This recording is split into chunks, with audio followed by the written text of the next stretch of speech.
ఋతుపవనాలు వచ్చేసిరా ఏక వర్షాలే మనకి వర్షాలు ఏం కాదు కానీ ఇప్పుడు చాలా జాగ్రత్త ఉండాలి తెలుసా. ఏంటంటే ఇప్పుడు దాకా మట్టి పనులు చేశారు కదా సేల్లో మట్టి టాటర్లతోటి. టాటర్ నుంచి మట్లు బెడ్లు పడతాయి కదండి. అవి ఏమనుకుంటారు మీరు జిగిరి వచ్చేస్తారండి.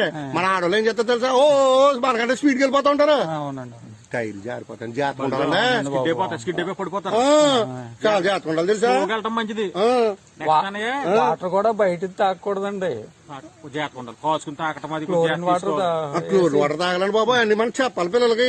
అంటే మళ్ళీ ఇంకోటనే కరెంట్ స్తంభాల మీద గమ్ముని చెయ్యేస్తారు కదా, ఎర్త్ అవుతుంటది. ఎవరైనా సహజంగా గమ్ముని ముట్టుకుంటారు రోడ్ల పక్కనే. అవును, అక్కడ కూడా చాలా జాగ్రత్త.